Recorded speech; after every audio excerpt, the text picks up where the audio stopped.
Hello दोस्तों, नमस्कार। Discuss अड्डा यूट्यूब चैनल पर आप लोगों का स्वागत है। दोस्तों, आज हम फिर एक प्रैक्टिस सेट लेकर आए हैं। यह प्रैक्टिस सेट मेरा मैराथन प्रैक्टिस सेट है, बीपीएससी का मैराथन प्रैक्टिस सेट।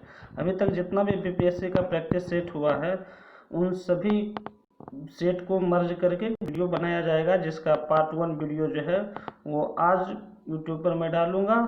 और इससे होगा क्या, आप जितना भी प्रैक्टिस सेट किए हैं, जिन लोगों का छूट गया वो लोग ये प्रैक्टिस सेट को रिवाइज कर लेंगे। और इससे होगा क्या, आप जो भी भूल गए होंगे उसको रिकॉल हो जाएगा।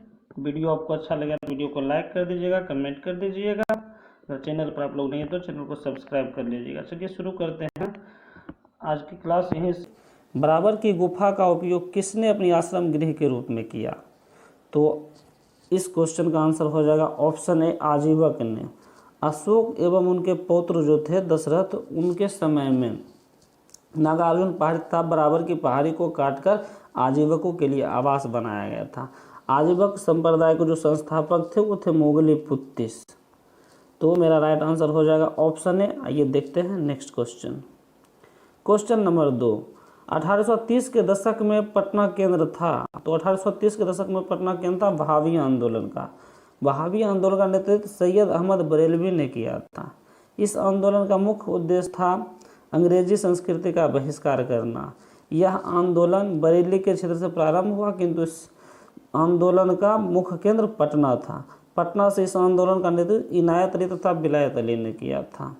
और ऑप्शन ए, अहमदिया आंदोलन जो है, इस अहमदिया आंदोलन का स्थापना 1889 में मिर्जा गुलाम अहमद ने किया था। इस आंदोलन का मुख्य उद्देश्य था हिंदू मुसलमान में एकता लाना। प्रारंभ में हिंदू और मुसलमान इनके समर्थक थे, किंतु आगे चलकर इन्होंने खुद को कृष्ण का अवतार घोषित कर दिया, जिस कारण दोनों समुदाय में खपा हो गए।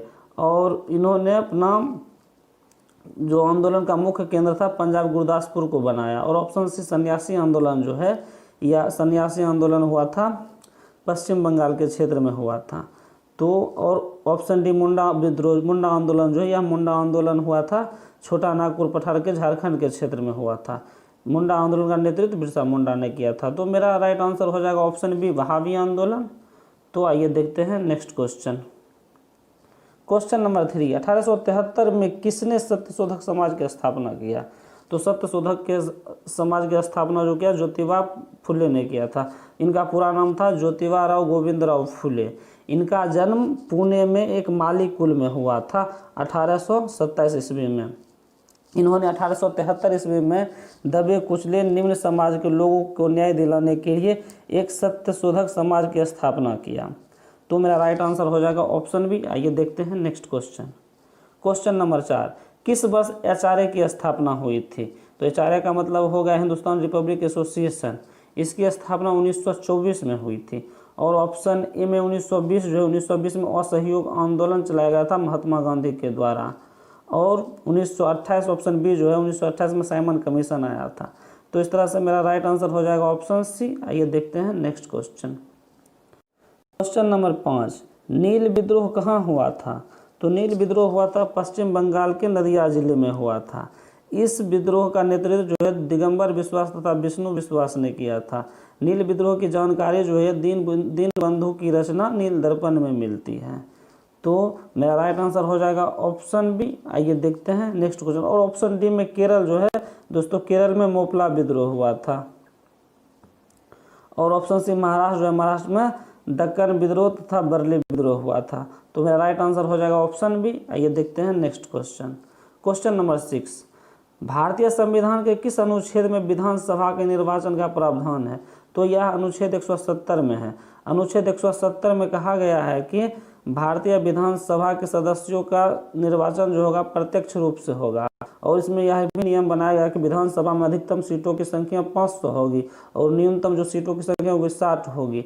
और न्यूनतम में कुछ घटा दिया गया है, जैसे सिक्किम में न्यूनतम संख्या 32 है। तो मेरा राइट आंसर हो जाएगा ऑप्शन ए। आइए देखते हैं next question. Question number 7, Rajya Sabha को भंग करने का अधिकार किसके पास होता है? तो राज्यसभा कभी भी भंग नहीं किया जा सकता, इसको भंग करने का अधिकार किसी के पास नहीं होता है। राज्यसभा एक अस्थायी सदन, उच्च सदन है। राज्यसभा भंग नहीं होता है, इसके 1/3 सदस्य हर 2 वर्ष पर अवकाश प्राप्त करते हैं। तो इस तरह से मेरा राइट आंसर हो जाएगा ऑप्शन डी। आइए देखते हैं नेक्स्ट क्वेश्चन। क्वेश्चन नंबर 8, नागरिकता संबंधी कानून बनाने का अधिकार किसके पास होता है? तो नागरिकता संबंधी कानून बनाने का अधिकार जो है संसद के पास अनुच्छेद 11 के तहत होता है। नागरिकता की चर्चा संविधान के भाग 2 में अनुच्छेद 5 से लेकर 11 तक में नागरिकता की चर्चा किया गया है और अनुच्छेद 11 में कहा गया है कि नागरिकता संबंधी कानून बनाने का अधिकार संसद को प्राप्त है। तो मेरा राइट आंसर हो जाएगा ऑप्शन सी। आइए देखते हैं नेक्स्ट क्वेश्चन। क्वेश्चन नंबर 9, अस्पृश्यता का अंत किस अनुच्छेद के तहत किया गया? तो अस्पृश्यता का अंत जो है अनुच्छेद 17 के तहत किया गया और ऑप्शन ए 16 जो है अनुच्छेद 16 में लोक नियोजन सरकारी नौकरी में सबको बराबर का अधिकार दिया गया है और इसी में आरक्षण की चर्चा है। और ऑप्शन बी जो अनुच्छेद 20 है, अनुच्छेद 20 में कहा गया है कि किसी भी अपराधी को उसके अपराध के समय के कानून के अनुसार ही सजा मिलती है और अपराध सिद्ध होने के बाद भी अपराधी को संरक्षण दिया जाता है। इसी अनुच्छेद के तहत अजमल कसाब को संरक्षण दिया जा रहा था। और ऑप्शन डी अनुच्छेद 18 जो अनुच्छेद 18 में उपाधियों का अंत किया गया है। तो इस तरह से मेरा राइट आंसर हो जाएगा ऑप्शन सी अनुच्छेद 17। ये देखते हैं नेक्स्ट क्वेश्चन। क्वेश्चन नंबर 10, भाषाई आधार पर सबसे पहले किस राज्य का गठन हुआ था? तो भाषाई आधार पर सबसे पहले आंध्र प्रदेश का गठन हुआ था। आंध्र प्रदेश का मांग कर रहे पेट्टू श्रीरामुलु की 56 दिन की भूख हड़ताल के बाद उनकी मृत्यु हो जाती है तो वहाँ की जनता काफ़ी क्रोधित हो जाती है। जनता के दबाव में आकर जवाहरलाल नेहरू ने 1953 में आंध्र प्रदेश का गठन कर दिया। आंध्र प्रदेश भाषाई आधार पर गठित होने वाला यह पहला राज्य है। तो इस तरह से मेरा राइट आंसर हो जाएगा ऑप्शन सी। आइए देखते हैं next question. Question number 11, Rajasthan के कुल क्षेत्रफल का कितना प्रतिशत हिस्सा थार मरुस्थल में स्थित है? तो यह 60% हिस्सा जो है थार मरुस्थल का है। तो मेरा राइट आंसर हो जाएगा ऑप्शन सी। आइए देखते हैं next question. Question number 12, Bharat का सबसे बड़ा नमक उत्पादक राज्य कौन सा है? तो भारत का सबसे बड़ा नमक उत्पादक राज्य जो है वो गुजरात है। भारत 160 लाख टन नमक का उत्पादन प्रति वर्ष करता है और नमक उत्पादन करने में अग्रणी राज्य है गुजरात, राजस्थान, आंध्र प्रदेश, तमिलनाडु, उड़ीसा में भी 130,000 टन नमक का उत्पादन किया जाता है। इस तरह से मेरा राइट आंसर हो जाएगा ऑप्शन बी। आइए देखते हैं next question. Question number 13, Bharat और बांग्लादेश के बीच फरक्का बांध विवाद किस नदी के जल बंटवारे को लेकर है? तो यह गंगा नदी के जल बंटवारे को लेकर है। तो फरक्का बांध जो है यह फरक्का बांध बांग्लादेश से 16.5 किलोमीटर की दूरी पर है और फरक्का बांध जो है यह पश्चिम बंगाल के मुर्शिदाबाद जिले में पड़ता है। तो मेरा राइट आंसर हो जाएगा ऑप्शन ए। आइए देखते हैं next question. Question number 14, Rourkela और दुर्गापुर स्टील प्लांट की संकल्पना किस पंचवर्षीय योजना के तहत की गई? तो यह दूसरी पंचवर्षीय योजना के तहत इसकी संकल्पना की गई थी। आइए देखते हैं next question. Question number 15, Baba Budan पहाड़ियाँ किस राज्य में स्थित है? तो बाबा बुदन की पहाड़ियाँ जो है कर्नाटक राज्य में चिकमंगलूर जिला में स्थित है। इसकी ऊंचाई जो है 1895 मीटर समुद्र तल से इसकी ऊंचाई है। तो ऑप्शन सी मेरा राइट आंसर हो जाएगा। आइए देखते हैं नेक्स्ट क्वेश्चन। क्वेश्चन नंबर 16, जल की अस्थायी कठोरता का क्या कारण है? तो जल की अस्थायी कठोरता का कारण है कैल्शियम तथा मैग्नीशियम के क्लोराइड सल्फेट। ऑप्शन बी मेरा राइट आंसर हो जाएगा। आइए देखते हैं नेक्स्ट क्वेश्चन। क्वेश्चन नंबर 17, निम्न में से सबसे भारी धातु कौन सा है? तो सबसे भारी धातु जो यूरेनियम है। यूरेनियम का परमाणु संख्या जो है 92 है, उसका परमाणु भार जो है 238 है। तो इस तरह से मेरा राइट आंसर हो जाएगा ऑप्शन बी यूरेनियम। आइए देखते हैं नेक्स्ट क्वेश्चन। हास्य गैस क्या है? हास्य गैस हम नाइट्रस ऑक्साइड को कहते हैं। इसका फार्मूला N2O होता है और इसे हम लाफिंग गैस के भी नाम से जानते हैं। इस गैस को सूंघ लेने से आदमी को हंसी आने लगती है। तो मेरा राइट आंसर हो जाएगा ऑप्शन डी। आइए देखते हैं नेक्स्ट क्वेश्चन। क्वेश्चन नंबर 19, दांत कितने प्रकार के होते हैं? दांत 4 प्रकार के होते हैं। तो पहला होता है इंसीजर, दूसरा होता है केनाइन, तीसरा होता है प्रीमोलर और चौथा होता है मोलर। इस तरह से मेरा राइट आंसर हो जाएगा ऑप्शन सी। आइए देखते हैं नेक्स्ट क्वेश्चन। क्वेश्चन नंबर 20, यह क्वेश्चन इस सेट का लास्ट क्वेश्चन है और इस क्वेश्चन का जवाब आप लोग अपने कमेंट बॉक्स में दीजिए। हम पढ़ देते हैं क्वेश्चन को। आरबीसी का कार्यकाल कितने दिनों का होता है? तो इस क्वेश्चन का जवाब आप लोग अपने कमेंट बॉक्स में दीजिए और आप लोग हमें बताइए कि यह सीरीज आपको कैसा लग रहा है। अगर अच्छा लग रहा है तो इस वीडियो को लाइक करें, दोस्तों के साथ शेयर करें और चैनल को सब्सक्राइब करें और अपने ज़्यादा से ज़्यादा दोस्तों को भी इस चैनल से जुड़वाएं। इसी के साथ आज की क्लास खत्म होती है। मिलते हैं हम अगले दिन बहुत ही अच्छे टॉपिक के साथ। तब तक अपना पढ़ाई जारी रखें। जय हिंद। से क्वेश्चन नंबर 1, भारत की भूमि के किस दिशा के सबसे आखिरी हिस्से को इंद्राकौल कहते हैं? तो उत्तर के आखिरी दिशा को जो है इंद्राकौल के नाम से जाना जाता है और दक्षिण का जो बिंदु है इसे इंदिरा पॉइंट के नाम से जाना जाता है। इसे पिग्मेलियन पॉइंट भी कहते हैं। और ऑप्शन ए जो पूर्व में जो बिंदु है उसको बालांगू कहते हैं। बालांगू या जो है अरुणाचल प्रदेश पड़ता है और पश्चिमी बिंदु जो है सरकरी गुजरात में है। तो मेरा राइट आंसर हो जाएगा ऑप्शन सी। आइए देखते हैं next question. Question number 2, Eskimo कहाँ की निवासी है? तो एस्किमो जो है ये एस्किमो कनाडा की निवासी है। तो ऑप्शन ए मेरा राइट हो जाएगा। आइए देखते हैं नेक्स्ट क्वेश्चन। क्वेश्चन नंबर 3, निम्न में से किस गोलार्ध में हम्बोल्ट जलधारा बहती है? हम्बोल्ट जलधारा जो है या दक्षिणी गोलार्ध में बहती है। इसे पीरू की जलधारा भी, पीरू धारा भी इसको कहते हैं। और यह जो है प्रशांत महासागर की एक ठंडी जल की महासागरीय धारा है। तो मेरा राइट आंसर हो जाएगा ऑप्शन डी। आइए देखते हैं नेक्स्ट क्वेश्चन। क्वेश्चन नंबर 4, निम्न में से किस देश में ग्रेट स्लैब झील स्थित है? तो ग्रेट स्लैब झील जो है यह कनाडा में स्थित है। इसकी गहराई जो है 614 मीटर है। यह उत्तरी कनाडा का जो है दूसरी सबसे बड़ी झील है। तो मेरा राइट आंसर हो जाएगा ऑप्शन डी। आइए देखते हैं next question. Question number 5, Peru और किस देश के बीच टिटिकाका झील स्थित है? तो पेरू और बोलिविया देश के बीच जो है टिटिकाका झील स्थित है। इसकी लंबाई जो है यह 90 मील इसकी लंबाई है और 35 मील जो है इसकी चौड़ाई है। और मेरा राइट आंसर हो जाएगा ऑप्शन बी। आइए देखते हैं नेक्स्ट क्वेश्चन।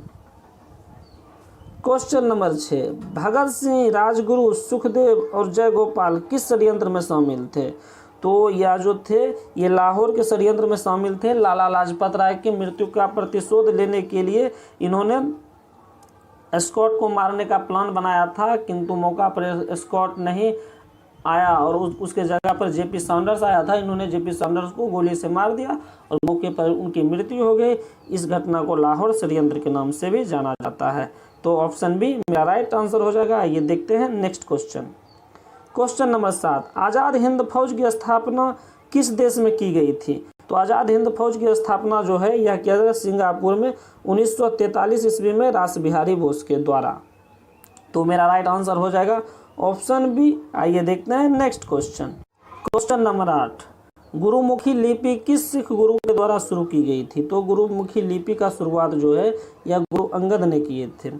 सिख धर्म के संस्थापक गुरु नानक देव थे और गुरु नानक देव ने ही अपना उत्तराधिकारी गुरु अंगद को बनाया और गुरु अंगद सिख धर्म के दूसरे गुरु बने और इन्होंने गुरुमुखी लिपि का शुरुआत किया। और ऑप्शन बी जो गुरु गोविंद सिंह है यह गुरु गोविंद सिंह 10वें गुरु एवं अंतिमवें गुरु थे। आइए देखते हैं नेक्स्ट क्वेश्चन। मेरा राइट आंसर हो जाएगा ऑप्शन ए। देखते हैं नेक्स्ट क्वेश्चन। क्वेश्चन नंबर 19, 1946 के तेभागा आंदोलन किस वर्तमान राज्य से संबंधित है? तो तेभागा आंदोलन जो है यह पश्चिम बंगाल के क्षेत्र से संबंधित है। तो मेरा राइट आंसर हो जाएगा ऑप्शन बी। आइए देखते हैं नेक्स्ट क्वेश्चन। इंडिया कंपनी द्वारा किसके साथ लड़ी गई थी? तो बक्सर की लड़ाई जो है यह मीर कासिम के साथ लड़ी गई थी। मीर कासिम ने अवध के नवाब शुजा-उद-दौला और मुगल सम्राट शाह आलम द्वितीय को अपने साथ मिलाकर तिलकुट सेना का निर्माण किया था। और तिलकुट सेना का नेतृत्व जो थे वो शाह आलम द्वितीय कर रहे थे और अंग्रेजी सेना का नेतृत्व हेक्टर मुनरो कर रहे थे। बक्सर का युद्ध 1764 में हुआ था। इस युद्ध को अंग्रेजों ने आसानी से जीत लिया। तो मेरा राइट आंसर हो जाएगा ऑप्शन है। आइए देखते हैं नेक्स्ट क्वेश्चन। क्वेश्चन नंबर 11, भारतीय संविधान के किस अनुच्छेद के तहत लोकसभा में अनुसूचित जातियों और जनजातियों के लिए आरक्षण दिया गया है? तो अनुच्छेद 330 के तहत लोकसभा में अनुसूचित जाति और जनजातियों के लिए आरक्षण दिया गया है। तो मेरा राइट आंसर हो जाएगा ऑप्शन ए। आइए देखते हैं next question. Question number 12, supreme court की जजों की संख्या कौन बदल सकता है? तो सुप्रीम कोर्ट में जजों की संख्या का निर्धारण जो है वह करता है संसद, और हाई कोर्ट में जजों का संख्या का निर्धारण जो है वो करते हैं राष्ट्रपति। तो मेरा राइट आंसर हो जाएगा ऑप्शन बी। आइए देखते हैं नेक्स्ट क्वेश्चन। क्वेश्चन नंबर 13, सीमा प्रबंधन विभाग किस मंत्रालय के अंतर्गत विभाग है? तो सीमा प्रबंधन जो है यह गृह मंत्रालय के अंतर्गत, होम मिनिस्ट्री के अंतर्गत आता है। अभी होम मिनिस्टर जो है अमित शाह हैं, और विदेश मंत्री जो है ये एस जयशंकर हैं, एस जयशंकर। और सड़क परिवहन मंत्रालय जो है नितिन गडकरी है। तो मेरा राइट आंसर हो जाएगा ऑप्शन बी। आइए देखते हैं नेक्स्ट क्वेश्चन। क्वेश्चन नंबर 14, निम्न में से कौन सा हाइड्रोजन का आइसोटोप है? तो हाइड्रोजन का आइसोटोप जो है प्लूटोनियम है, ड्यूटेरियम है, ट्रिटियम है, ये सभी हाइड्रोजन के समस्थानिक है। तो ऑप्शन डी मेरा राइट आंसर हो जाएगा। ये देखते हैं नेक्स्ट क्वेश्चन। क्वेश्चन नंबर 15, फसल संयंत्र का कवक रोग निम्न में से कौन से है? तो फसल संयंत्र का कवक रोग जो है कपास का विल्ट। ऑप्शन बी मेरा राइट आंसर हो जाएगा। ये देखते हैं नेक्स्ट क्वेश्चन। क्वेश्चन नंबर 16, पहले प्रकाश की गति को किसने मापा था? तो प्रकाश की गति को सबसे पहले रोमर ने नापा था। तो ऑप्शन बी ओ लॉस रोमर जो है ये बिल्कुल राइट आंसर हो जाएगा। इनका पूरा नाम ओ लॉस रोमर है। तो मेरा राइट आंसर ऑप्शन बी हो जाएगा। ये देखते हैं नेक्स्ट क्वेश्चन। क्वेश्चन नंबर 17, मानव शरीर की सबसे छोटी हड्डी कौन सी है? तो मानव शरीर की सबसे छोटी हड्डी जो होती है स्टेपिज होती है, यह कान में हड्डी होती है, और इसकी जो लंबाई होती है, साइज जो होती है, इसकी साइज 28 सेंटीमीटर की होती है। और मानव शरीर की सबसे बड़ी हड्डी फीमर होती है, फीमर जांघ की हड्डी होती है। और ऑप्शन सी टिबिया जो है ये टिबिया घुटने के नीचे की हड्डी को टिबिया कहते हैं। तो मेरा राइट आंसर हो जाएगा ऑप्शन बी। आइए देखते हैं नेक्स्ट क्वेश्चन। क्वेश्चन नंबर 18, प्रकाश वर्ष किसका मात्रक है? तो प्रकाश वर्ष जो है ये दूरी का मात्रक है। एक प्रकाश वर्ष बराबर 9.46 इंटू 10⁻15 मीटर होता है। तो मेरा राइट आंसर हो जाएगा ऑप्शन है। आइए देखते हैं नेक्स्ट क्वेश्चन। टेस्ला किस यूनिट से संबंधित है? टेस्ला जो है टेस्ला चुंबकीय क्षेत्र से संबंधित है। ऑप्शन ए मेरा राइट आंसर हो जाएगा। ये देखते हैं next question. Question number 20, pycnometer नामक उपकरण का प्रयोग किसे मापने के लिए किया जाता है? तो पिक्नोमीटर का प्रयोग जो किया जाता है ये घनत्व मापने के लिए किया जाता है, डेंसिटी मापने के लिए किया जाता है। तो मेरा राइट आंसर हो जाएगा ऑप्शन बी। आइए देखते हैं नेक्स्ट क्वेश्चन।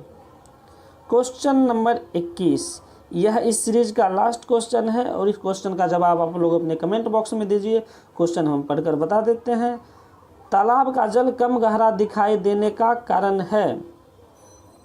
इस क्वेश्चन का जवाब आप लोग अपने कमेंट आप लोग बताइए कि आप लोग हमारे साथ कर रहे हैं तो आप लोग का कितना सही हो रहा है।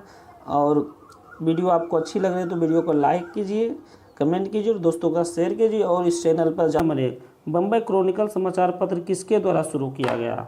तो बम्बई क्रॉनिकल समाचार पत्र जो है ये फिरोज शाह मेहता द्वारा 1910 में शुरू किया गया था। फिरोज शाह मेहता जो थे ये एक वकील थे, और इन्होंने 1890 में इन्हें कांग्रेस का अध्यक्ष बनाया गया। तो मेरा राइट आंसर हो जाएगा ऑप्शन है। आइए देखते हैं नेक्स्ट क्वेश्चन। क्वेश्चन नंबर 2, निम्न में से किसे भारतीय पुनर्जागरण का जनक माना जाता है? तो भारतीय पुनर्जागरण का जनक जो है राजा राम मोहन राय को माना जाता है। भारत सुधार के उनके अथक परिश्रम के कारण उन्हें भारतीय पुनर्जागरण का जनक माना जाता है, और इन्हें ब्रह्म समाज के संस्थापक भी माने जाते हैं। तो इन्होंने बहुत सारा योगदान दिया। मेरा राइट आंसर हो जाएगा ऑप्शन ए। आइए देखते हैं next question. Question number 3, Chittagong शस्त्रागार छापे का नेतृत्व किसने किया था? तो चटगांव शस्त्रागार छापे का नेतृत्व जो है सूर्यसेन ने किया था। इन्होंने चटगांव में ब्रिटिश शस्त्रागार को लूट लिया था। यह घटना जो है 18 अप्रैल 1930 को घटी थी, और 1934 को इन्हें फांसी दे दिया गया था। तो मेरा राइट आंसर हो जाएगा ऑप्शन सी। आइए देखते हैं नेक्स्ट क्वेश्चन। क्वेश्चन नंबर 4, 1905 में भारतीय राष्ट्रीय कांग्रेस के बनारस अधिवेशन की अध्यक्षता किसने किया? तो बनारस अधिवेशन की अध्यक्षता जो है गोपाल कृष्ण गोखले ने किया था। इन्हें महात्मा गांधी के राजनीतिक गुरु के रूप में जाना जाता है, और इन्होंने सर्वेंट्स ऑफ इंडिया सोसाइटी की स्थापना किया। तो मेरा राइट आंसर हो जाएगा ऑप्शन बी। आइए देखते हैं next question. Question number 5, Pir Panjal पर्वत श्रेणी किस राज्य में स्थित है? तो पीर पंजाल पर्वत श्रेणी जो है आंतरिक हिमालय का भाग है, या जो है पूर्वी पश्चिमी हिमाचल प्रदेश से लेकर जम्मू कश्मीर के पीओके के क्षेत्र तक स्थित है। तो इसकी जो ऊंचाई है 1400 मीटर से लेकर 4100 मीटर तक इसकी ऊंचाई है। तो मेरा राइट आंसर हो जाएगा ऑप्शन बी, जम्मू कश्मीर। आइए देखते हैं next question. Question number 6, Sankosh नदी किन दो राज्यों के बीच सीमा बनाती है? संकोश नदी जो है यह उत्तरी भूटान से निकलती है और भारत में असम में ब्रह्मपुत्र नदी से आकर मिल जाती है और असम एवं अरुणाचल प्रदेश के बीच सीमा बना देती है। तो मेरा राइट आंसर हो जाएगा ऑप्शन बी, असम और अरुणाचल प्रदेश। तो देखते हैं next question. Question number 7, Bharat की पहली यूरेनियम खदान किस स्थान पर स्थित है? तो पहली यूरेनियम खदान जो है जादूगौरा में स्थित, यह जगह जो है झारखंड के सिंहभूम जिले में स्थित है। तो मेरा राइट आंसर हो जाएगा ऑप्शन ए। आइए देखते हैं नेक्स्ट क्वेश्चन।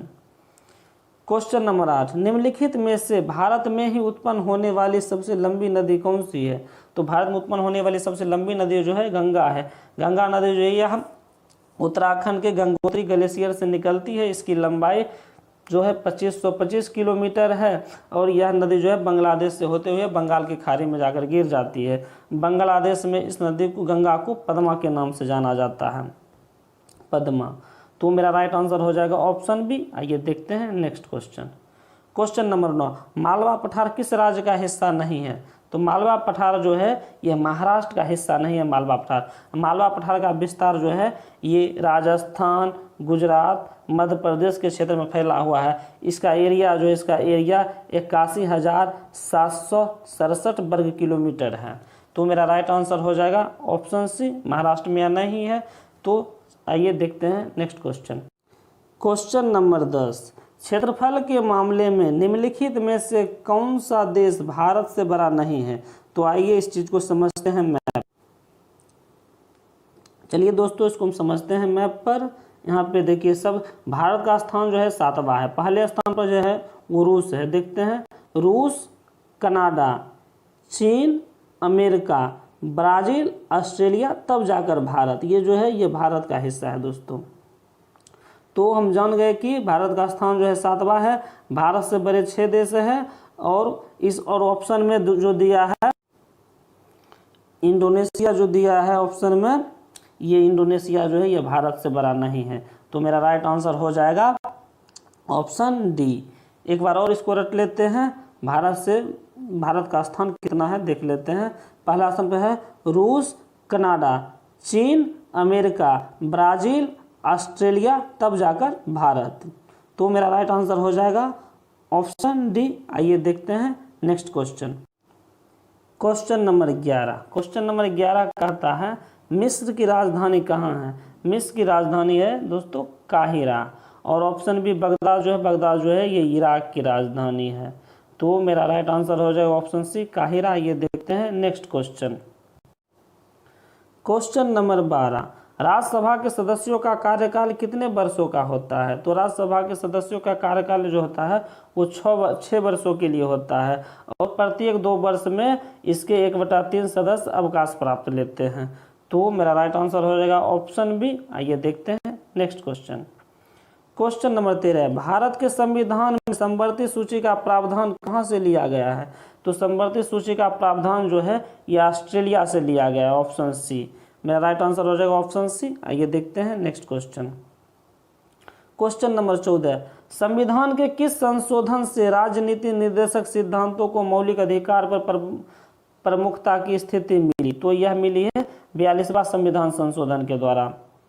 और ऑप्शन ए जो 24वां संविधान संशोधन है, 24वां संविधान संशोधन में यह व्यवस्था किया गया है कि संसद संविधान के किसी भी भाग में संशोधन कर सकती है। और ऑप्शन डी 44वां संविधान संशोधन है। 44वां संविधान संशोधन में यह मोरारजी देसाई सरकार के समय में हुआ था और इन्होंने 42वां संविधान संशोधन की सारी कमियों को दूर कर दिए थे। तो मेरा राइट आंसर हो जाएगा ऑप्शन सी। आइए देखते हैं next question. Question number 15, angstrom dash की इकाई है? एंगस्ट्रम जो है एंगस्ट्रम तरंगदैर्घ्य की इकाई है। तो मेरा राइट आंसर हो जाएगा ऑप्शन है। आइए देखते हैं नेक्स्ट क्वेश्चन। क्वेश्चन नंबर 16, आवृत्ति को डैश में मापा जाता है, तो दोस्तों आवृत्ति को जो है ये हर्ज में मापा जाता है। ऑप्शन ए हर्ज है, तो ऑप्शन ए मेरा राइट आंसर हो जाएगा। दोस्तों वीडियो आपको अच्छा लग रहा है तो वीडियो को लाइक कीजिए, अपने दोस्तों के साथ शेयर कीजिए। चलिए देखते हैं नेक्स्ट क्वेश्चन। क्वेश्चन नंबर 17, शरीर का तापमान किसके द्वारा नियंत्रित होता है? तो शरीर का तापमान जो है इसको हाइपोथैलेमस नियंत्रित करता है। इसी के वजह से हमारे मन में प्रेम, ईर्ष्या, लोभ, लालच जो भी ये सब इसी के वजह से आता है। तो मेरा राइट आंसर हो जाएगा ऑप्शन बी। आइए देखते हैं next question. Question number 18, cell का पावर हाउस होता है, मतलब कोशिका का शक्ति गृह। कोशिका शक्ति गृह जो होता है वो माइटोकॉन्ड्रिया को कहा जाता है। तो मेरा राइट आंसर हो जाएगा ऑप्शन बी, माइटोकॉन्ड्रिया। आइए देखते हैं next question. Question number 19, AIDS किसके कारण होता है? दोस्तों एड्स जो होता है ये वायरस के कारण होता है। वायरस को विषाणु कहते हैं और एड्स जो होता है ये वायरस के कारण होता है। मेरा राइट आंसर हो जाएगा ऑप्शन सी। आइए देखते हैं नेक्स्ट क्वेश्चन। क्वेश्चन नंबर 20, दोस्तों यह क्वेश्चन इस सीरीज का लास्ट क्वेश्चन है और इस क्वेश्चन का जवाब आप लोग अपने कमेंट बॉक्स में दीजिए और आप लोग हमें बताइए कि किन दोस्तों का कितना सही हो रहा है और यह प्रैक्टिस सेट आपको कैसा लग रहा है यह भी बताइए। इसमें कोई कमी रह जाती है तो बताइए, मैं सारी कमियों को दूर कर दूंगा। तो वीडियो आपको अच्छा लग रहा है तो वीडियो को लाइक कीजिए, सब्सक्राइब कीजिए और दोस्तों के साथ शेयर कीजिए। चलिए यहीं से विदा लेते हैं आपसे। Take care, bye bye. Question number 1, Bharat में समाचार पत्र का मुक्तिदाता किस वायसराय को माना जाता है? तो समाचार पत्र का मुक्तिदाता जो है चार्ल्स मेटकॉफ को माना जाता है। इन्होंने पत्रकारिता के क्षेत्र में बहुत सारा योगदान दिए थे। और ऑप्शन ए लॉर्ड रिपन जो है इन्होंने वर्नाक्युलर एक्ट को समाप्त कर दिया था। ऑप्शन डी लॉर्ड कैनिंग जो है, लॉर्ड कैनिंग अंतिम गवर्नर जनरल तथा प्रथम वायसराय थे। तो मेरा राइट आंसर हो जाएगा ऑप्शन सी। आइए देखते हैं नेक्स्ट क्वेश्चन। क्वेश्चन नंबर 2, निम्नलिखित ऐतिहासिक घटनाओं को क्रमानुसार सजाइए तथा कूट का प्रयोग कर सही उत्तर का चुनाव करिए। चलिए देखते हैं कौन घटना कब हुई थी। चौरा चौरी हत्याकांड जो है ये 5 फरवरी 1922 को हुई थी। 1922 को ये साइमन कमीशन जो है, साइमन कमीशन 1927 में बन गया था। और स्वराज पार्टी जो है, स्वराज पार्टी 1923 में बना था और इसका जो अध्यक्ष थे वो चित्तरंजन दास थे और इसके महासचिव मोतीलाल नेहरू थे। और लाहौर अधिवेशन जो है, लाहौर अधिवेशन 1929 को हुआ था और नेहरू रिपोर्ट 1928 में मोतीलाल नेहरू ने पेश किया था। तो मेरा राइट आंसर हो जाएगा ऑप्शन ए 1 3 2 5 4। आइए देखते हैं नेक्स्ट क्वेश्चन। क्वेश्चन नंबर 3, निम्नलिखित में से किसका कथन है कि हमारा आदर्श दया याचना नहीं आत्मनिर्भरता है? तो यह कथन जो है, यह कथन बाल गंगाधर तिलक ने कहे थे और इन्होंने यह भी कहा था कि स्वराज हमारा जन्मसिद्ध अधिकार है, इसे मैं लेकर रहूँगा। और वैलेंटाइन सिरोल जो थे उन्होंने बाल गंगाधर तिलक को भारतीय अशांति का जनक बतलाया था। तो ये सब इंपॉर्टेंट फैक्ट है, इसको दोस्तों याद रखिएगा। तो मेरा राइट आंसर हो जाएगा ऑप्शन सी। आइए देखते हैं नेक्स्ट क्वेश्चन। क्वेश्चन नंबर 4, निम्नलिखित में से किस व्यक्ति ने गांधी जी के नमक सत्याग्रह की तुलना नेपोलियन की पेरिस यात्रा से किया? तो सुभाष चंद्र बोस जो थे इन्होंने महात्मा गांधी की नमक सत्याग्रह की यात्रा जो है नेपोलियन की पेरिस यात्रा से किया था तुलना। तो मेरा राइट आंसर हो जाएगा ऑप्शन बी। आइए देखते हैं नेक्स्ट क्वेश्चन। क्वेश्चन नंबर 5, सम्राट अकबर ने निम्नलिखित में से किसे जरी कलाम की उपाधि प्रदान किया? तो सम्राट अकबर जो थे उन्होंने कश्मीर के मोहम्मद हुसैन जो थे उनको जरी कलाम की उपाधि प्रदान किया था। इसकी जानकारी जो है आईने अकबरी से प्राप्त होती है, इसकी जानकारी आईने अकबरी से। तो मेरा राइट आंसर हो जाएगा ऑप्शन ए। आइए देखते हैं next question. Question number 6, Satavahana या आंध्र सातवाहन वंश की स्थापना किसने की? तो सातवाहन वंश की स्थापना जो है यह सिमुक ने किया था। इन्होंने कन्नब वंश के अंतिम शासक सुशर्मा की हत्या कर दिया था और वहां पर सातवाहन वंश का स्थापना किया था। सातवाहन वंश में सबसे प्रतापी और योग्य शासक जो था वो थे गौतमीपुत्र सतकर्णी। तो मेरा राइट आंसर हो जाएगा ऑप्शन ए सिमुक। आइए देखते हैं नेक्स्ट क्वेश्चन।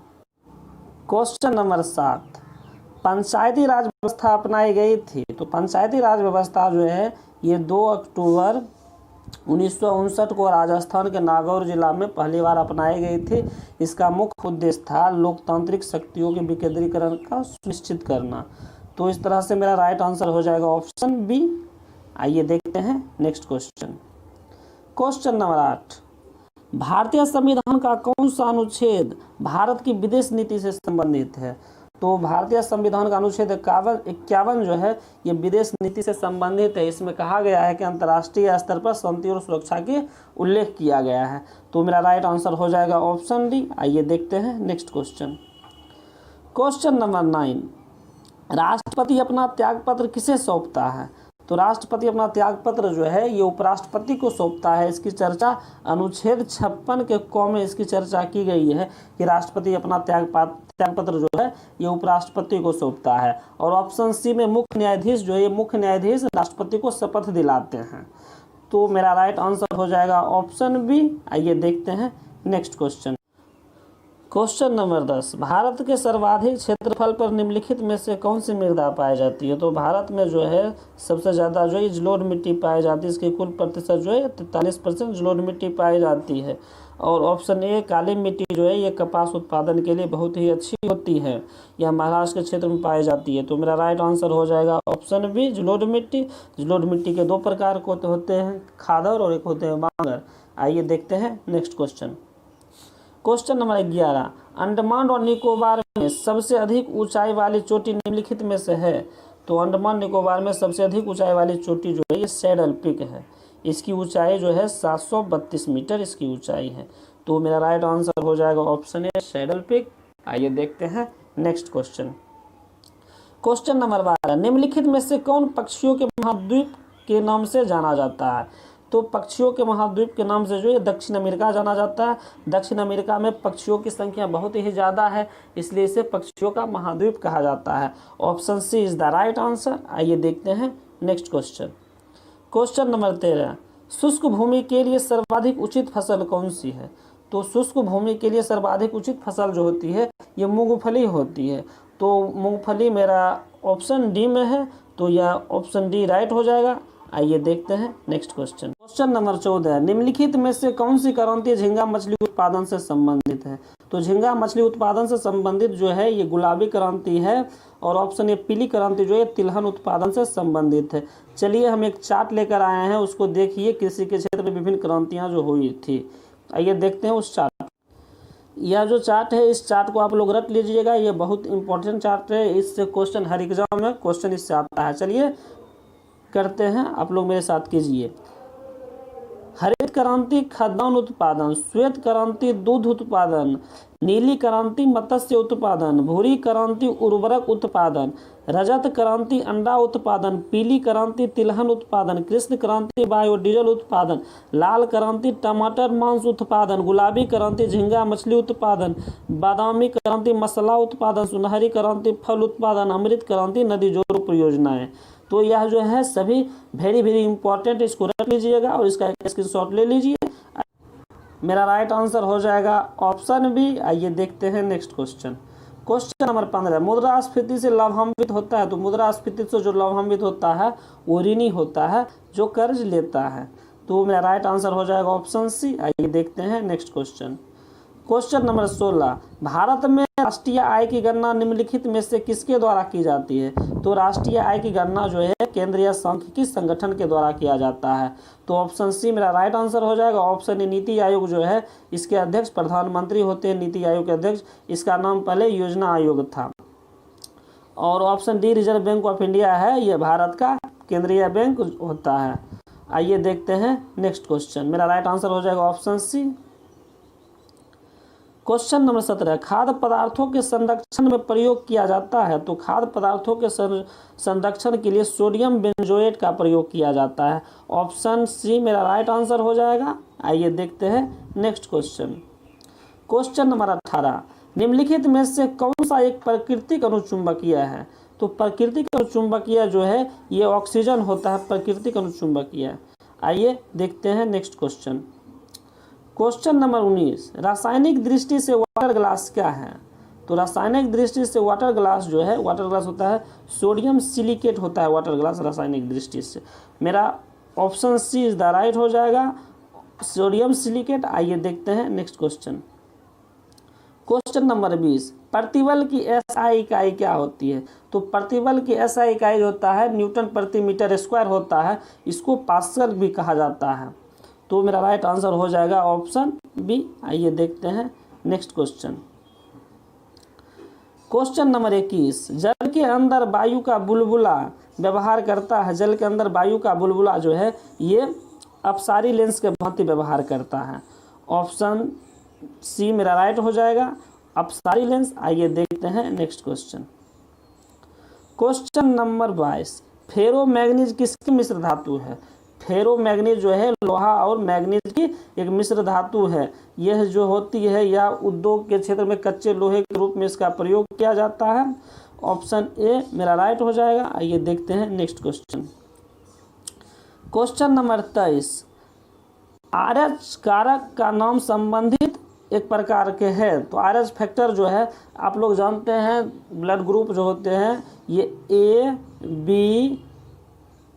बी और ओ होते हैं। और इसके अलावे एक फैक्टर का खोज हुआ था जिसे आरएच फैक्टर किया जाता है, जिसे रिसस नामक बंदर में खोजा गया था। तो ऑप्शन सी मेरा राइट हो जाएगा, बंदर से। आइए देखते हैं नेक्स्ट क्वेश्चन। क्वेश्चन नंबर 24, निम्नलिखित में से कौन सा रोग प्रोटोजोआ से होता है? तो मलेरिया जो है ये प्लाजोडियम प्रोटोजोआ से होता है। इसका वाहक जो होता है ये मादा एनाफिलीज मच्छर होता है इसका वाहक। तो ऑप्शन डी मेरा राइट आंसर हो जाएगा। आइए देखते हैं next question. Question number 25, polio रोग में शरीर का प्रभावित होने वाला अंग है। तो इस क्वेश्चन का जवाब आप लोग अपने कमेंट बॉक्स में दीजिए और बताइए कि आपको यह वीडियो कैसा लग रहा है। अगर इस वीडियो में आपको कोई कमी लग रही है तो प्लीज़ हमें कमेंट करके बताइए, ताकि मैं इस कमी को दूर करूं और आपके लिए बेहतर से बेहतर सेवा दूं। चलिए आज की क्लास यहीं से ख़त्म होती है। वीडियो आपको अच्छा लगा तो वीडियो को लाइक, कमेंट और सब्सक्राइब कर दीजिए और दोस्तों के साथ शेयर कीजिए। और जो दोस्त इस चैनल से नहीं जुड़े हैं डिस्कस अड्डा से, उन दोस्तों को इस चैनल से जुड़वाइए। चलिए खत्म होती है आज की क्लास यहीं से। Take care, bye bye. 1, Bharat के मध्यकालीन इतिहास में लौह एवं रक्त नीति किससे संबंधित है? लौह एवं रक्त नीति संबंधित जो है ये गयासुद्दीन बलबन से है। गयासुद्दीन बलबन जो था वो दिल्ली सल्तनत में ही गुलाम वंश का एक शासक था। तो मेरा राइट आंसर हो जाएगा ऑप्शन बी, बलबन।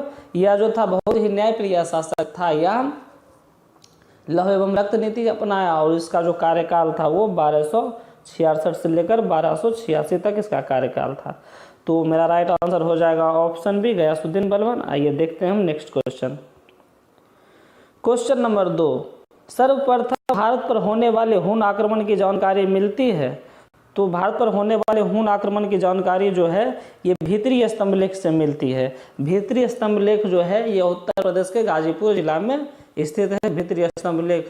और इस समय के जो राजा थे, इससे भीतरी अभिलेख से संबंधित राजा जो है ये स्कंदगुप्त थे, स्कंदगुप्त। तो मेरा राइट आंसर हो जाएगा ऑप्शन सी। आइए देखते हैं हम नेक्स्ट क्वेश्चन। क्वेश्चन नंबर 3, निम्नलिखित युग्मों में से कौन सुमेलित नहीं है?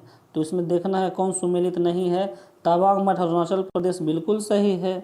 बोधिमंडा मठ बिहार बिल्कुल सही है। मोडरलिंग मठ उत्तराखंड एकदम बिल्कुल सही है। ऑप्शन बी जो है न्यामग्याल मठ सिक्किम, ये गलत है। ये न्यामग्याल मठ जो है ये धर्मशाला हिमाचल प्रदेश में पड़ता है। तो मेरा राइट आंसर हो जाएगा ऑप्शन बी। आइए देखते हैं नेक्स्ट क्वेश्चन। क्वेश्चन नंबर 4, निम्नलिखित में से किस सिख गुरु ने विद्रोही राजकुमार खुसरो की सहायता की थी?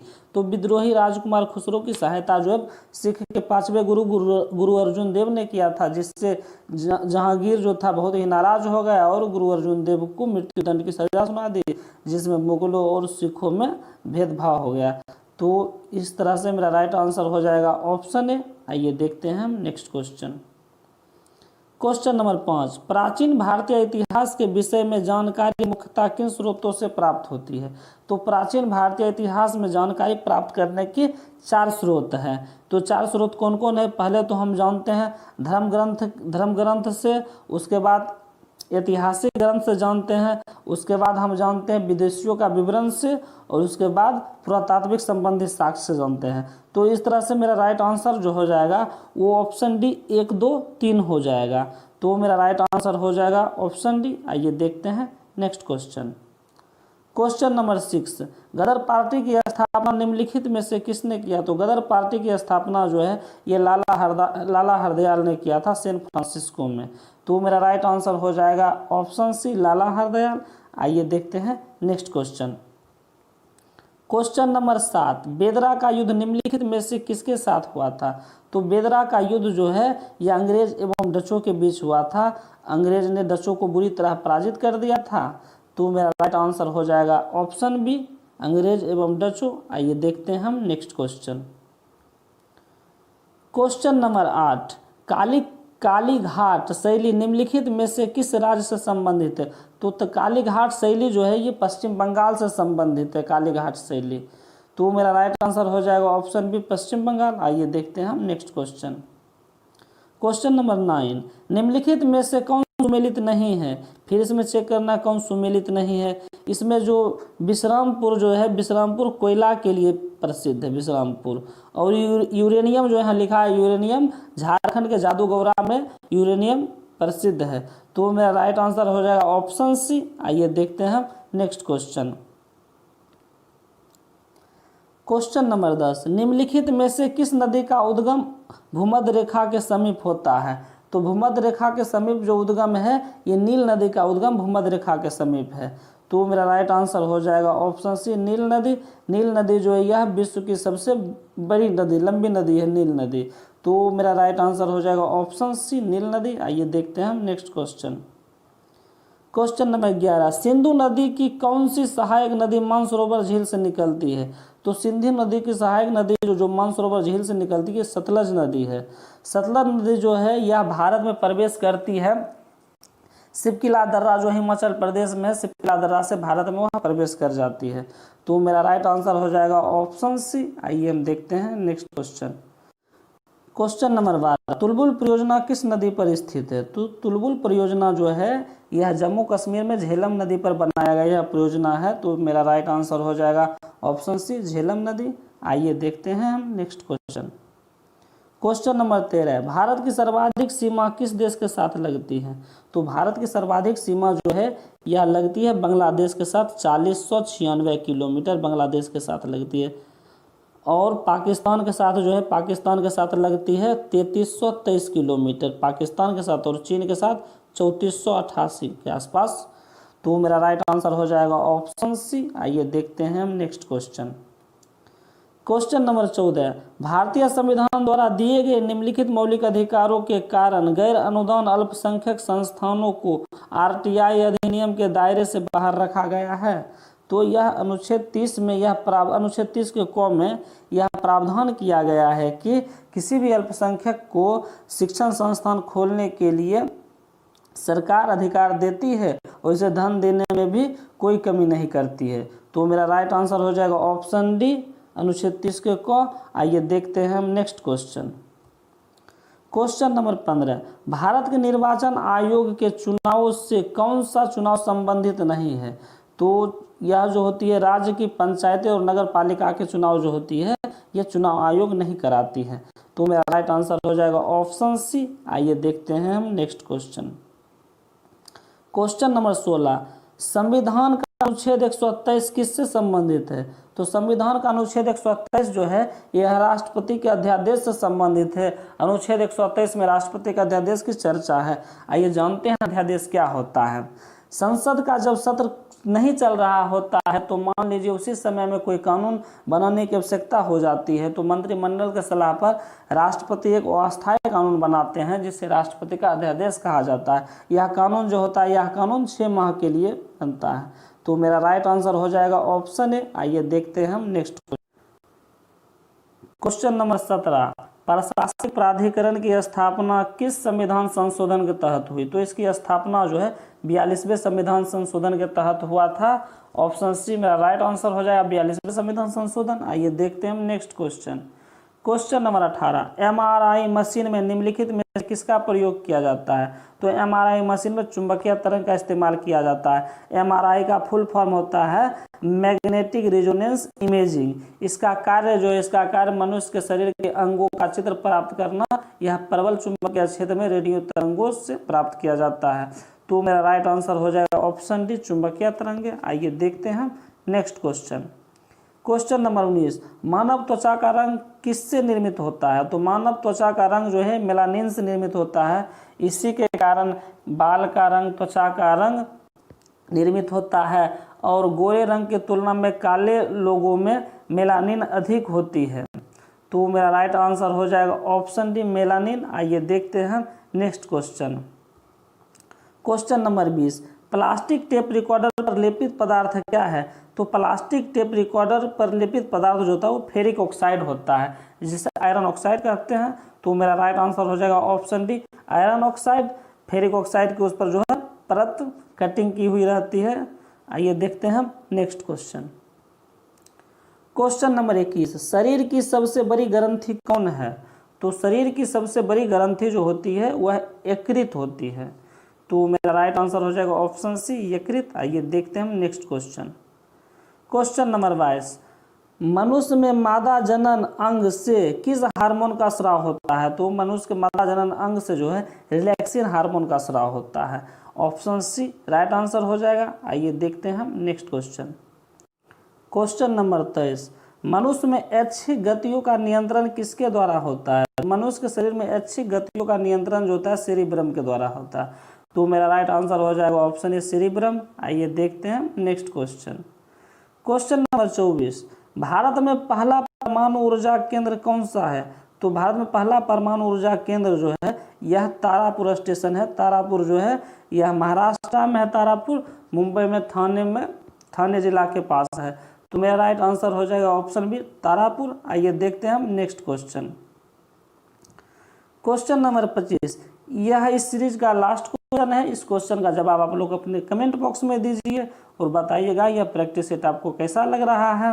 अगर प्रैक्टिस सेट अच्छा लग रहा है तो इसको लाइक कीजिए, कमेंट कीजिए और चैनल पर आप लोग नहीं है तो चैनल को सब्सक्राइब कीजिए।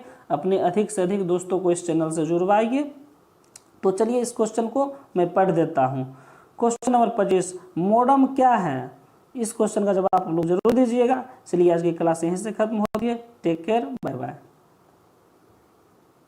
मार्टिन लूथर किंग कहाँ का निवासी था? तो मार्टिन लूथर किंग जो थे ये यूएसए के निवासी थे। इनका जन्म 15 जनवरी 1929 को हुआ था और इन्हें ब्लैक गांधी के नाम से जाना जाता है। इन्होंने रंगभेद विरोधी कानून को खत्म कर दिया था। तो मेरा राइट आंसर हो जाएगा ऑप्शन सी, यूएसए। आइए देखते हैं नेक्स्ट क्वेश्चन। क्वेश्चन नंबर 2, दक्षिण अफ्रीका में गांधी जी के अनुयायी कौन थे? तो दक्षिण अफ्रीका में गांधी जी के अनुयायी जो थे वो एंड्रयूज थे। गांधी जी दक्षिण अफ्रीका में ही फिनिक्स फर्म की स्थापना किए थे। यह बहुत ही इंपॉर्टेंट है, इसको आप लोग रट जाइएगा। तो मेरा राइट आंसर हो जाएगा ऑप्शन ए, एंड्रयूज। आइए देखते हैं हम next question. Question number 3, Jallianwala Bagh के समय वायसराय कौन था? यह हत्याकांड के समय वायसराय कौन था? तो उस समय वायसराय जो थे वो लॉर्ड चेम्सफोर्ड थे वायसराय। यह घटना जो घटित हुआ था यह 13 अप्रैल 1919 को यह घटना घटित हुई थी। इस घटना की जांच के लिए अंग्रेजों ने हंटर आयोग लाया था। तो मेरा राइट आंसर हो जाएगा ऑप्शन बी, चेम्सफोर्ड। आइए देखते हैं हम next question. Question number 4, Akbarnama का रचना किसने किया? तो अकबरनामा का रचना जो है ये अबू फजल ने किया था। और ऑप्शन ए, बैरम खां जो है बैरम खां अकबर का संरक्षक था। और ऑप्शन बी, गुलबदन बेगम जो है इसने हुमायूं नामा लिखा था। हुमायूं नामा गुलबदन बेगम ने लिखा था। तो मेरा राइट आंसर हो जाएगा ऑप्शन सी, अबू फजल। आइए देखते हैं हम नेक्स्ट क्वेश्चन। क्वेश्चन नंबर 5, किस पुस्तक से वंदे मातरम उद्धृत है? वंदे मातरम जो है ये आनंद मठ से लिया गया है, वंदे मातरम। और ऑप्शन ए, कामायनी जो है इसके राइटर जो थे, इसके रचनाकार जयशंकर प्रसाद थे, कामायनी के रचना। और ऑप्शन सी, मुंडकोपनिषद जो है यहाँ से सत्यमेव जयते लिया गया है, मुंडकोपनिषद से सत्यमेव जयते। और ऑप्शन डी, कदम्बरी जो है इसके रचनाकार बाणभट्ट थे। तो मेरा राइट आंसर हो जाएगा ऑप्शन बी, आनंद मठ। आइए देखते हैं हम next question. Question number 6, field marshal की पदवी पाने वाले पहले भारतीय कौन थे? तो फील्ड मार्शल की पदवी पाने वाले पहले भारतीय जो थे जनरल मानेकशॉ थे। ऑप्शन बी मेरा राइट आंसर हो जाएगा। आइए देखते हैं हम नेक्स्ट क्वेश्चन। क्वेश्चन नंबर 7, बांडीवास का युद्ध निम्नलिखित में से किसके साथ हुआ था? तो बांडीवास का युद्ध जो है यह हुआ था अंग्रेज एवं फ्रांसीसियों के बीच, जिस युद्ध में फ्रांसीसी बुरी तरह पराजित हो गए थे, इसमें अंग्रेजों की जीत हुई थी। तो मेरा राइट आंसर हो जाएगा ऑप्शन बी, ऑप्शन डी। आइए देखते हैं हम नेक्स्ट क्वेश्चन। और ऑप्शन बी जो ये डच है, ये डच के समय में हुआ था बेदरा का युद्ध। तो मेरा राइट आंसर हो जाएगा ऑप्शन डी। आइए देखते हैं हम नेक्स्ट क्वेश्चन। क्वेश्चन नंबर 8, मौलिक कर्तव्यों को किस वर्ष संविधान में शामिल किया गया है? तो मौलिक कर्तव्यों को जो है 42वें संविधान संशोधन के द्वारा 1976 में मौलिक कर्तव्य को शामिल किया गया है। तो मेरा राइट आंसर हो जाएगा ऑप्शन बी 1976। आइए देखते हैं हम नेक्स्ट क्वेश्चन। क्वेश्चन नंबर 9, प्राथमिक शिक्षा का अधिकार किस अनुच्छेद के अंतर्गत आता है? तो प्राथमिक शिक्षा का अधिकार जो है ये 21 के क में है। इसके अंतर्गत 86वां संविधान संशोधन जो हुआ था 2002 में, उसमें यह नियम बना दिया गया कि भारत के प्रत्येक राज्य के बच्चों के लिए 6 से 14 वर्ष के बच्चों के लिए निःशुल्क शिक्षा अनिवार्य कराया जाएगा। तो मेरा राइट आंसर हो जाएगा ऑप्शन सी अनुच्छेद 21। आइए देखते हैं हम नेक्स्ट क्वेश्चन। क्वेश्चन नंबर 10, शिक्षा निम्न सूची में किसका एक हिस्सा है? तो शिक्षा जो है शिक्षा समवर्ती सूची का हिस्सा है। समवर्ती सूची वह होता है जिसके विषय पर केंद्र और राज्य दोनों मिलकर कानून बना सकते हैं। तो मेरा राइट आंसर हो जाएगा ऑप्शन ए समवर्ती सूची। आइए देखते हैं हम नेक्स्ट क्वेश्चन। क्वेश्चन नंबर 11, राष्ट्रपति के खिलाफ महाभियोग की कार्यवाही की शुरुआत किस सदन से की जाती है? तो महाभियोग की शुरुआत जो है यह किसी भी सदन से किया जा सकता है। इसकी चर्चा जो है अनुच्छेद 61 में राष्ट्रपति पर महाभियोग की चर्चा है। तो मेरा राइट आंसर हो जाएगा ऑप्शन सी। आइए देखते हैं नेक्स्ट क्वेश्चन। दोस्तों वीडियो अगर आपको अच्छा लग रहा है तो वीडियो को लाइक कीजिए, कमेंट कीजिए। चलिए देखते हैं नेक्स्ट क्वेश्चन। क्वेश्चन नंबर 12, निम्नलिखित में से कौन भारत का मुख्य कानून अधिकारी होता है? तो भारत का मुख्य कानून अधिकारी जो होता है ये भारत के अटॉर्नी जनरल होते हैं। इनकी नियुक्ति राष्ट्रपति करते हैं अनुच्छेद 76 के तहत। तो मेरा राइट आंसर हो जाएगा ऑप्शन बी भारत का अटॉर्नी जनरल। आइए देखते हैं हम नेक्स्ट क्वेश्चन। क्वेश्चन नंबर 13, राज्यपाल द्वारा जारी अध्यादेश अधिकतम कितनी अवधि के लिए वैध होता है? तो राज्यपाल द्वारा जारी अध्यादेश जो होता है ये अधिकतम 6 माह के लिए वैलिड होता है, और राष्ट्रपति के द्वारा भी जारी अध्यादेश 6 माह के लिए वैलिड होता है। तो मेरा राइट आंसर हो जाएगा ऑप्शन बी 6 माह। आइए देखते हैं हम नेक्स्ट क्वेश्चन। क्वेश्चन नंबर 14, चीन सागर में उष्णकटिबंधीय चक्रवातों का क्या नाम है? तो चीन सागर में जो उष्णकटिबंधीय बहती है उसका नाम है टाइफून। तो मेरा राइट आंसर हो जाएगा ऑप्शन डी टाइफून। आइए देखते हैं हम next question. Question number 15, Nepal के साथ कितने भारतीय राज्य अपनी सीमा साझा करते हैं? तो नेपाल के साथ जो है 5 भारतीय राज्य सीमा साझा करते हैं, जो है उत्तराखंड, उत्तर प्रदेश, बिहार, उसके बाद हो गया पश्चिम बंगाल, उसके बाद हो गया सिक्किम। ये 5 राज्य जो है ये नेपाल के साथ अपनी सीमा को साझा करते हैं। तो मेरा राइट आंसर हो जाएगा ऑप्शन डी। आइए देखते हैं हम नेक्स्ट क्वेश्चन। ये चीज़ आप लोग कोशिश कीजिएगा कि मैप पे ही रटने का, ये सब चीज़ कोशिश कीजिएगा ताकि ये सब चीज़ आप लोग कभी भूल नहीं पाइएगा। तो मेरा राइट आंसर हो जाएगा ऑप्शन डी। आइए देखते हैं नेक्स्ट क्वेश्चन। क्वेश्चन नंबर 16, विशाल हिमालय में स्थित एक शीत रेगिस्तान स्थित है। तो विशाल हिमालय में जो शीत रेगिस्तान है वो लद्दाख है। यह एक केंद्र शासित प्रदेश है लद्दाख, और यह सबसे बड़ा संसदीय क्षेत्र भी लद्दाख ही है। तो मेरा राइट आंसर हो जाएगा ऑप्शन है लद्दाख। आइए देखते हैं हम नेक्स्ट क्वेश्चन। क्वेश्चन नंबर 17, निम्नलिखित में से कौन सी ज्वालामुखी गतिविधियों के कारण बनती है? तो ज्वालामुखी गतिविधियों के कारण जो बनती है कालडेरा झील का निर्माण होता है। कालडेरा झील का निर्माण ज्वालामुखी गतिविधियों के कारण होता है। मेरा राइट आंसर हो जाएगा ऑप्शन सी। आइए देखते हैं हम next question. Question number 18, Jawaharlal Nehru बंदरगाह किस राज्य में स्थित है? तो जवाहरलाल नेहरू बंदरगाह जो है ये मुंबई के पूर्वी भाग में स्थित है। इस बंदरगाह की खासियत है यह सबसे बड़ा कंटेनर बंदरगाह है। जवाहरलाल नेहरू बंदरगाह सबसे बड़ा कंटेनर बंदरगाह है। तो मेरा राइट आंसर हो जाएगा ऑप्शन सी मुंबई। आइए देखते हैं next question. Question number 19, Palghat खाई कहाँ स्थित है? तो पालघाट खाई जो है ये नीलगिरी पहाड़ियाँ में स्थित है पालघाट खाई। तो मेरा राइट आंसर हो जाएगा ऑप्शन बी नीलगिरी पहाड़ियाँ। आइए देखते हैं next question. Question number 20, mobile संचार के संदर्भ में LTE का पूर्ण रूप क्या है? तो LTE का पूर्ण रूप जो होता है वो होता है लॉन्ग टर्म इवोल्यूशन। तो मेरा राइट आंसर हो जाएगा ऑप्शन बी। आइए देखते हैं हम next question. Question number 21, ISRO की स्थापना कब हुई? तो दोस्तों इसरो की स्थापना जो हुई है यह 15 अगस्त के दिन हुई थी 1969 में।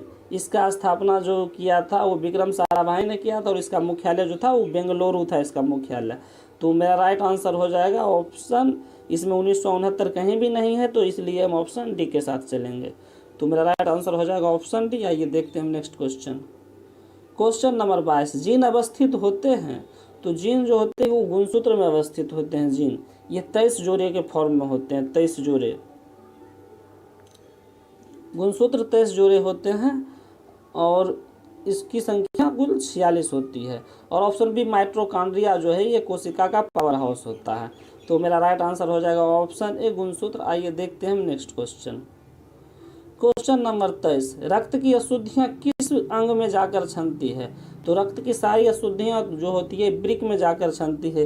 इस प्रक्रिया को डायलिसिस प्रक्रिया कहते हैं। यह क्वेश्चन डायरेक्ट ही पूछ लिया जाता है डायलिसिस प्रक्रिया के बारे में, तो आप लोग उसको पढ़ लीजिएगा अच्छी तरह से। मेरा राइट आंसर हो जाएगा ऑप्शन डी वृक्क। आइए देखते हैं हम नेक्स्ट क्वेश्चन। क्वेश्चन नंबर 24, रक्त समूह के खोजकर्ता कौन है? तो रक्त समूह के खोजकर्ता जो थे वो लैंड एस्टिनर थे। इन्होंने 4 रक्त समूह को 4 भागों में बांट दिया था, ए बी, ए बी और ओ। तो मेरा राइट आंसर हो जाएगा ऑप्शन ए लैंड एस्टिनर। आइए देखते हैं हम नेक्स्ट क्वेश्चन। और ऑप्शन बी ल्यूवेनहॉग जो है इन्होंने जीवाणु की खोज किया था। आइए देखते हैं नेक्स्ट क्वेश्चन। क्वेश्चन नंबर 25, मानव में गुणसूत्रों की कुल संख्या होती है?